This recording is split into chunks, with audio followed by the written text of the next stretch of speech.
यह चैनल दुनिया की अलग अलग जगहों की जानकारी देने के लिए बनाया गया है। ऐसी ही और वीडियो देखने के लिए चैनल को सब्सक्राइब करें। आरएमएस टाइटैनिक का निर्माण अमेरिकन जेपी मॉर्गन और इंटरनेशनल मर्केंटाइल मरीन कंस्ट्रक्शंस ने 31 मार्च 1909 को शुरू करवाया। टाइटैनिक का निर्माण हरलैंड और वुल्फ शिपयार्ड में किया गया था, जो कि बेलफास्ट, आयरलैंड में है।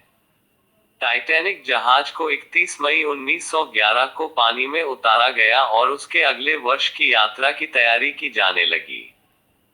टाइटैनिक की कुल लंबाई 882 फीट 9 इंच लगभग 269 मीटर, चौड़ाई 92 फीट लगभग 28 मीटर और पानी के स्तर से डेक तक की ऊंचाई 59 फीट लगभग 18 मीटर थी।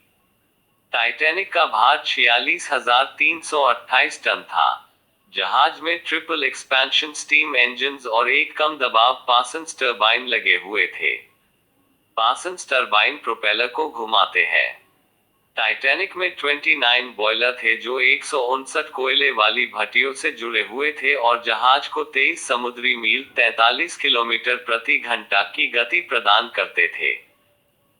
टाइटैनिक में 62 फीट ऊंचाई वाली 4 चिमनियां लगाई गई थी, जिनमें से 3 को प्रयोग किया जाता था और चौथी चिमनी सजावट के लिए लगाई गई थी और इसको वेंटिलेशन के लिए प्रयोग किया जाता था। जहाज की कुल क्षमता यात्रियों और चालक दल के साथ 3,549 थी। टाइटैनिक ने विलासिता और बहुतायत में उसके सभी प्रतिद्वंद्वियों को पीछे छोड़ दिया था। प्रथम श्रेणी के हिस्से पर स्विमिंग पूल, एक व्यायामशाला, एक स्क्वैश कोर्ट, तुर्की swimming pool, electric swimming pool और एक कैफे था। प्रथम श्रेणी के कमरों को अलंकृत लकड़ी के तख्तों, महंगे फर्नीचर और अन्य सजावट से सजाया गया था। इसके अलावा परीजियन कैफे प्रथम श्रेणी के यात्रियों के लिए सूर्य के उजाले वाले साजो सजावट से युक्त बरामदे में भोजन की पेशकश किया करते थे। वहां प्रथम और दूसरे दर्जे के विभागों में पुस्तकालयों और नाई की दुकानों की सहूलियत थी। तीसरे वर्ग के कमरे पाइन लकड़ी की चौखट और मजबूत टीक की लकड़ी से बने हुए थे। इन कमरों में फर्नीचर भी रखा गया था। जहाज की अवधि के लिए उसमें तकनीकी रूप से उन्नत सुविधाएं शामिल की गई थी। टाइटैनिक के प्रथम श्रेणी के हिस्से में बिजली से चलने वाली 3 लिफ्ट और दूसरे वर्ग के हिस्से में एक लिफ्ट मौजूद थी।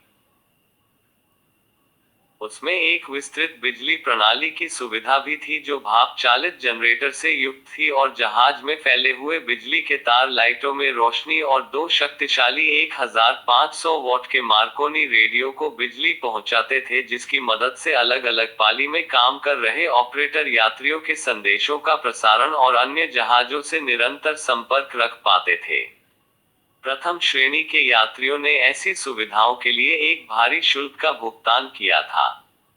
उसमें सबसे महंगे एक तरफी ट्रांस अटलांटिक पारित प्रवास के लिए 4,350 अमेरिकी डॉलर का भुगतान किया गया था, जिसकी आज की तुलना में कीमत 95,860 अमेरिकी डॉलर से भी ज्यादा है। आरएमएस टाइटैनिक समंदर में चलने वाला दुनिया का सबसे बड़ा यात्री जहाज था। यह एक भाप से चलने वाला जहाज था।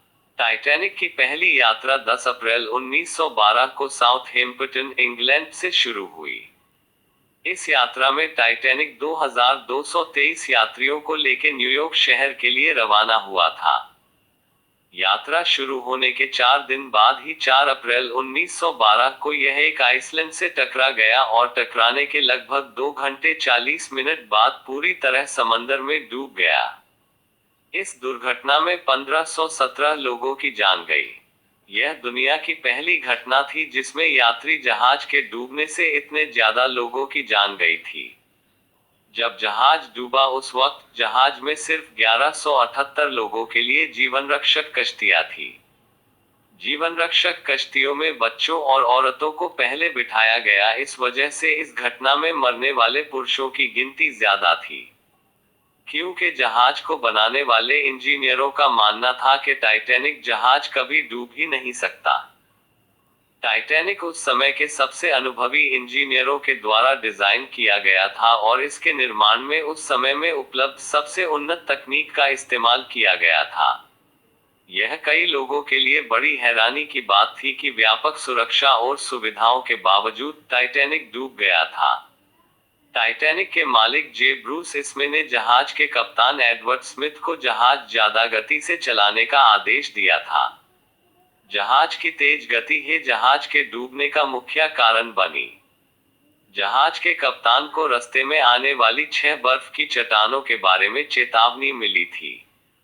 कप्तान ने सोचा कि आइसबर्ग आने पर वो जहाज को मोड़ लेंगे, पर बदकिस्मती से जहाज बहुत बड़ा था और राडार छोटा था। इसलिए बर्फ की चट्टान आने पर वह अधिक गति के कारण समय पर नहीं मुड़ पाया और चट्टान से टकरा गया। ऐसा माना जाता है कि जिस चट्टान से टाइटैनिक टकराया वह चट्टान करीब 10,000 साल पहले ग्रीनलैंड से अलग हुई थी। यह टक्कर इतनी जबरदस्त थी कि टाइटैनिक के अगले हिस्से में एक छेद हो गया, जिस वजह से जहाज में पानी भरने लगा और जहाज डूबने लगा। यह टक्कर लगभग रात के 11:40 पर हुई और रात के 2:20 तक टाइटैनिक पूरी तरह समंदर में डूब गया। जिस सागर में टाइटैनिक डूबा था उसके पानी का तापमान -2 था, जिसमें किसी साधारण इंसान का 20 मिनट से ज्यादा जिंदा रहना नामुमकिन था। आवेश में आए मीडिया के लोगों की ओर से टाइटैनिक के प्रसिद्ध आरोपी, जहाज के डूबने का उपाख्यान, समुद्री कानूनों का भंग और जहाज के मलबे की खोज ने लोगों की टाइटैनिक में रुचि जगाने में काफी योगदान दिया। और इस तरह कभी ना डूबने वाला एक विशाल जहाज हमेशा के लिए समंदर में समा गया। अगर आपको यह वीडियो अच्छी लगी हो तो प्लीज चैनल को सब्सक्राइब, लाइक और शेयर करें। धन्यवाद।